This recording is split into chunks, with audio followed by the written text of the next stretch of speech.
Hey everyone, Tankenstein here. As you guys probably know, War Thunder's anniversary is here, and today we are seeing the Gaijin.net store pack sales. That's right, we are getting huge sales on almost 3 dozen packs being half price, and this sale runs from October 29th at 11 GMT all the way to November 4th at 11 GMT, so for about a week. And in this video, I will be going over the sales, what vehicles will be removed from the store after these sales, and of course I'll provide a buyer's guide on each vehicle on sale. Now, bear in mind that I do have reviews on almost all of these vehicles, so if you guys want, I'll try to link the reviews down below. If not, I'll link the playlist. You can check them out if you're interested in any of these vehicles. Now, with that being said, let's get into it. Now, these are some of the packs that are on sale. It says the F4S, the M1A1HC Clickbait, 2A4, and also the SU29. But the vehicles that will be removed are the A6 E-Tram, XM1GM, the Dora pack, TU1, and the F104S. All of these are pretty decent planes and vehicles in general. So the A6E Tram is a really good CAS aircraft, and it's also pretty good versus air, but it's really good versus CAS. So I'm actually kind of surprised that they're removing it. But typically when they remove it, it means that they'll bring it back at some point for Golden Eagles, probably. The XM1GM, I just released a new review on this thing a few days ago, so again, check that out. And the F104S TAF, really good if you're a Starfighter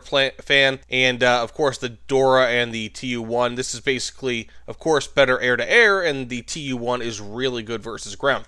So with that said, let's get into the buyer's guide. Now, first and foremost, the M1A1HC Clickbait, I personally really like it. I was actually just playing this over the last few days, and I think it's great. It gets down to a 5-second reload. It has, I think, just under 600 millimeters of armor pen. It's got great turret armor, not great hull armor, but still very good mobility. It's a very good vehicle, and if you're going to be buying it, $35 is a heck of a price. I do recommend it. F4S, this is, and I was just checking out the sales, all of them. This is the highest BR American aircraft that you can get during these sales, and overall it's pretty good. It's not amazing, but it does have pretty good air-to-air capabilities. It's got good ground attack capabilities, as long as you don't mind the fact that it's pretty much all dumb ordnance like unguided rockets and bombs and whatnot. But overall, I think it's pretty good. If you need a good grinder, this is definitely going to do the trick. So yes, I do recommend it if you need a good grinder. Third here, we have the Type 90B Fuji pack. If you're looking for an offensive vehicle, this is it. This thing has a ridiculously good reload. It's got great mobility, but really somewhat mediocre armor. You know, it's not absolutely terrible armor, and I have survived a decent amount of shots with it, but, you know, if you're looking for something to go on the offensive, the Type 90B Fuji is definitely that. So yes, I do recommend it. The Type 96 Prototype. This is basically the Chinese terms. It's basically the ZTZ 96AP. That's really what it shows in game. I love this thing. This is another vehicle I was actually just playing yesterday, and actually this is probably the most recent vehicle that I played in War Thunder. Not even as a joke. I love it. This thing has great armor, fantastic armament, decent enough mobility, and it has, I think, Gen 2 or Gen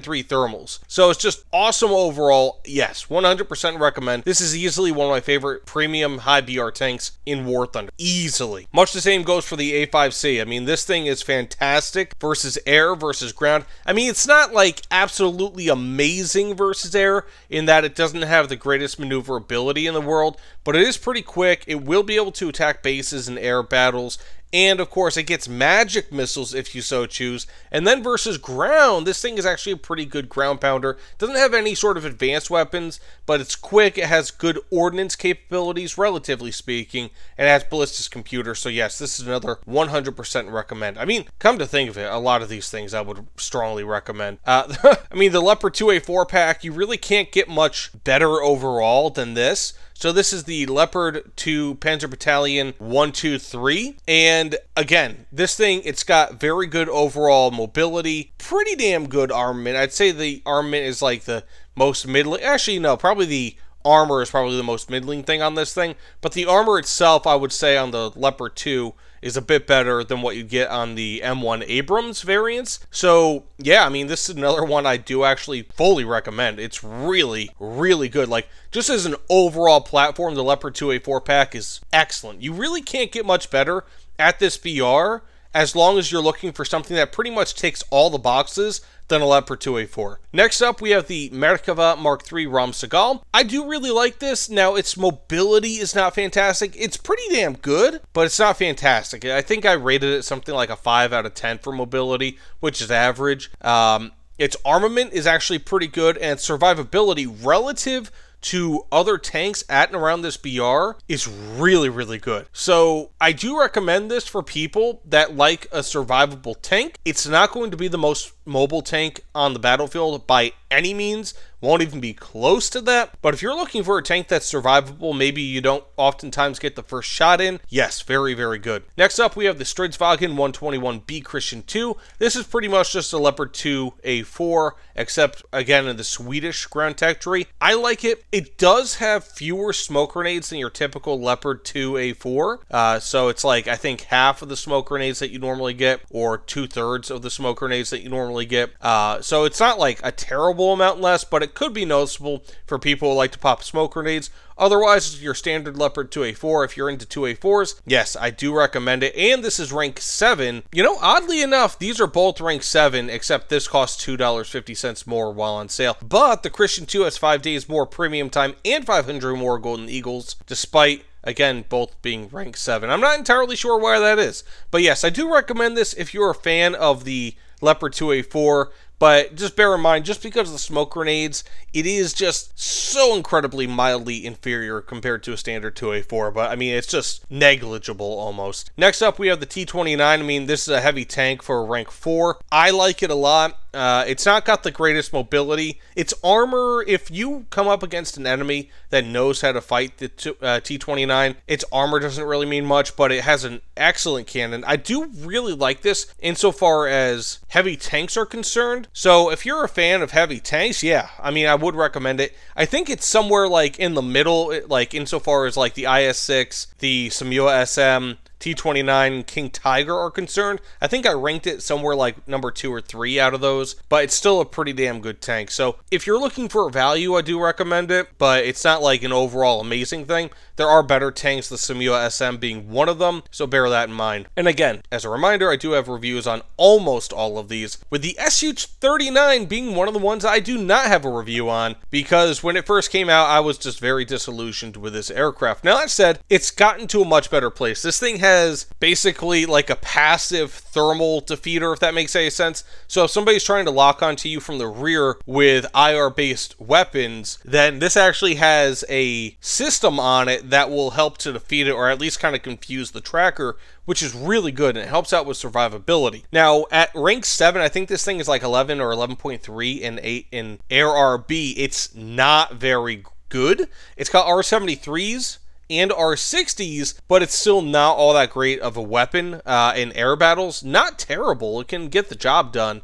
But versus ground, it can carry Vikirs. I mean, if you're good with Vikirs and like long-range standoff weapons, this thing can be phenomenal. So if you're a CAS aircraft player at this BR for the Russians, I think around 11.3, give or take, it is fantastic, and I would recommend it for people who like, again, ground attack. Next up, we have the J-35XS. Another very good aircraft. I mean, this thing is not all that great versus ground, so if you're a CAS player, I wouldn't really recommend it. Versus air, it's pretty good. It's more based on maneuverability and speed rather than anything else.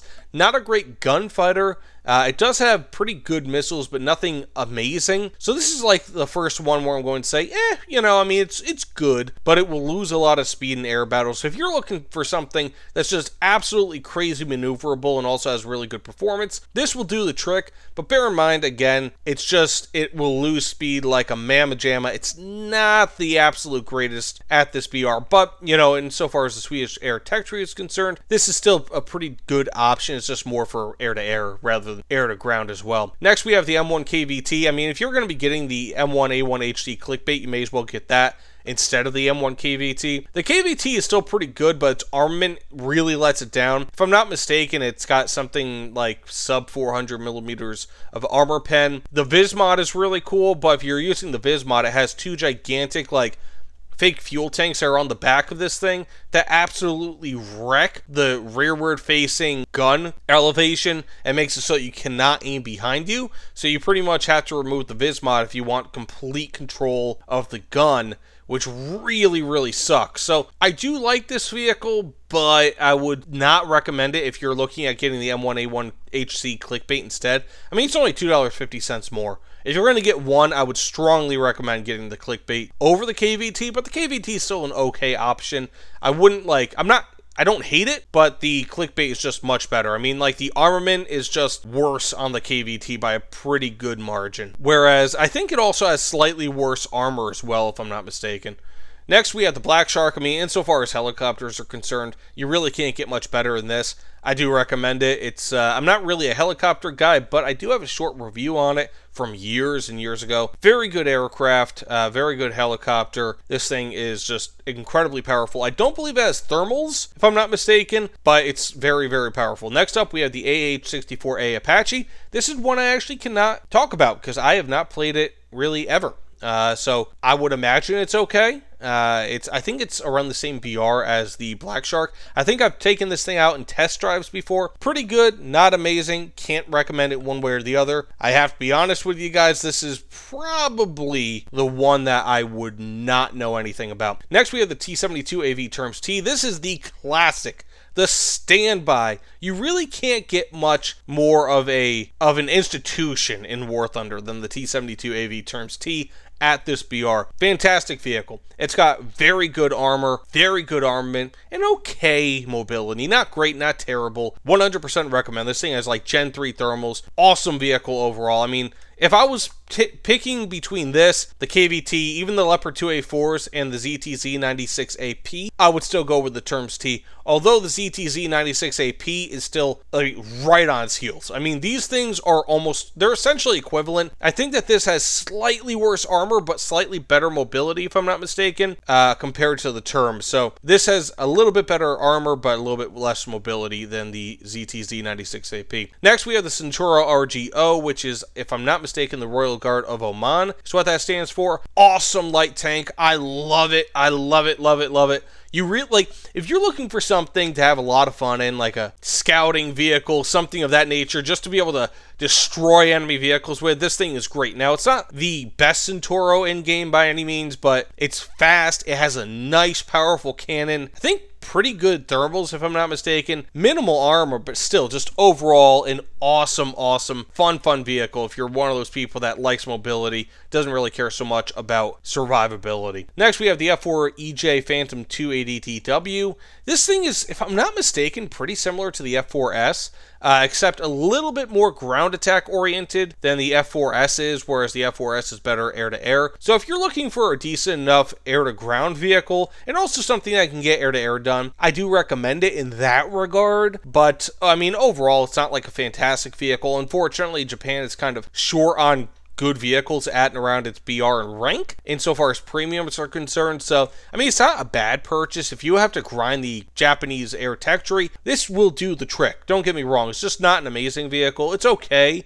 but bear in mind the limitations of the F4. It's a big, heavy vehicle. It's not the greatest in terms of maneuverability, and it does not have all-aspect missiles. Next, we have the Leopard. This is a very interesting vehicle. It's got great armament. It's got Gen 1 thermals, pretty good mobility, bad survivability. So it's kind of like a light tank in a way, but with less with less mobility than a typical light tank.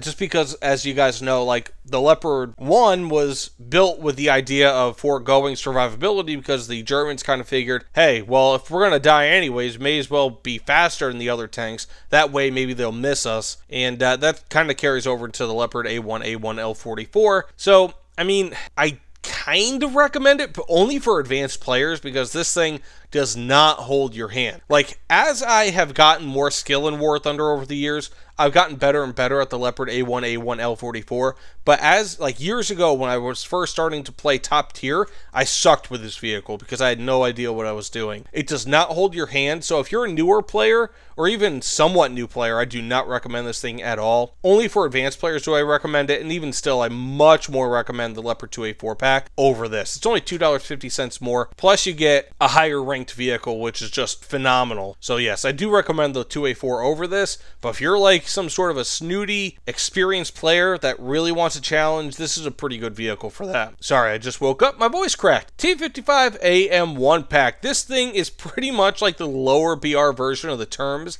In my opinion, I absolutely love it. It's got a laser rangefinder at a low BR. It's got actually composite armors at a low BR. It's got, I think, APF SDS at a low BR. It's like 8.7 currently. So, I mean, I love this thing, but if you're going to get one or the other, I would say get the Terms over this, because the Terms is still better. It's a higher rank. It's only $2.50 more while on sale. But if you're looking for something at rank 6, this is one of those vehicles I really don't think you can get much better than it. It's just phenomenal. Really, really good. The only thing it kind of lacks on is mobility, and even then it's not bad. Next, we have the Wyvern. Yeah, 100% recommend. This thing is amazing, amazing, amazing. I love it, love it, love it. Rank 4, this is like 4.3 BR. It has an Aerospawn. Great versus ground targets if you're playing CAS. This thing is just amazing. Great speed, great armament, 100% recommend. I mean, again, I've got a review on this thing. Cannot say enough good things about this thing. A lot of people hate it because of how good it is. Next, we have the F4J UK.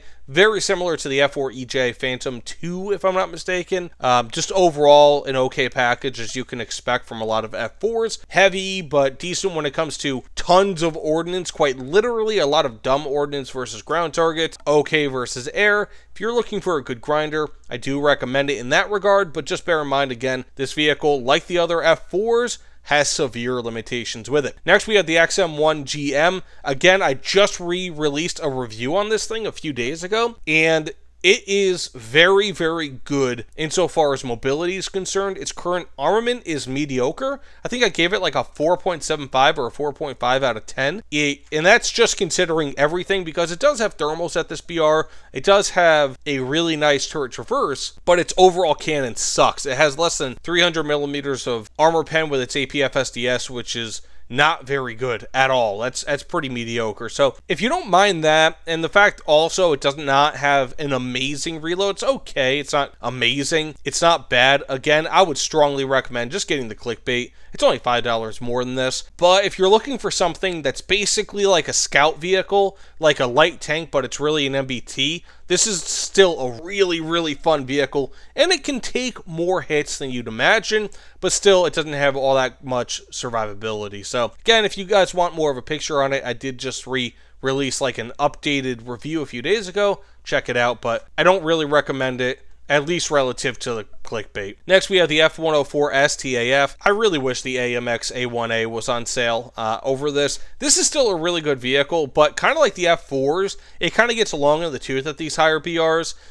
It's just a really fast vehicle. It's actually surprisingly good versus ground targets. It's okay versus air. I think it has 6 AIM-9Ps, if I'm not mistaken, which is pretty good, but they're rear aspect only in a BR where you're starting to see all aspect being much more common. And one of the other issues is that this is a vehicle that benefits from boom and zoom, but at this BR you start seeing radar guided missiles becoming much more common, and at boom and zoom altitudes like 5,000, 6,000 meters plus, you get shot down very easily, especially when your plane cannot maneuver all that well. So I do think it's okay, but it's not an amazing aircraft at this point in time. So I don't really recommend it, unfortunately. Next, we have the Arkansas pack. This is actually something I do play quite a bit, and it's great because you get 3,000 Golden Eagles and 30 days of premium time, which is more than any other pack can offer, at least I've gone over thus far. If you're looking for a heavy ship, like a battleship, this thing's actually really, really good. I do play this thing, again, whenever I'm playing the Americans, I typically play the Arkansas, and I mean, the amount of ammo rack kills I've gotten on enemy players, even battleships with this thing, is really, really good. So yeah, I mean, if you're looking for a naval ship, I do recommend this. Like, it's really, really good. And it has good survivability. Next, we have the TU1 pack. It's good versus CAS, not good versus air.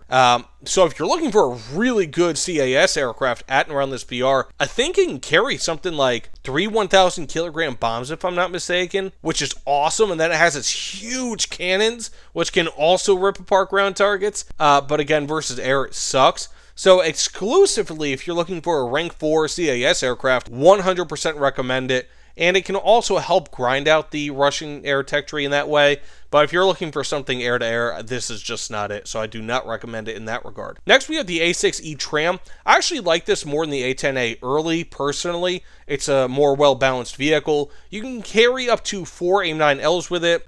You can also carry a few gun pods with it. This thing can carry literally tons of laser-guided bombs. I get killed by these things all the time at higher BRs. It doesn't even matter what BR it is. Pretty much from like the 10.3 or 10.7 BR where this thing is introduced in CAS roles all the way up until endgame at this point, you will get murked by A6E trams. I mean, it's just crazy. So if you're looking for a really good overall aircraft, yeah, actually I do recommend this thing over the A10A early pretty much any day of the week. I think it's a better vehicle than the A10A, and but definitely more CAS oriented. I would even recommend this probably over the F4S, come to think of it. Next, we have the Object 120. This thing has an incredibly powerful cannon. I mean, I think it does have no, it doesn't have a laser rangefinder, but it does have night vision. If you're just like, this thing is the definition of a glass cannon. It's not well balanced. I would recommend the T55 AM1 any day of the week over this, but it's still really, really good. I like it. Just being a meme vehicle, it's really, really good for that sort of thing. So if you don't mind being killed by pretty much anything up to and even below HMGs, then, you know, this is a really good vehicle. But just bear in mind that it's really limited in your gameplay types.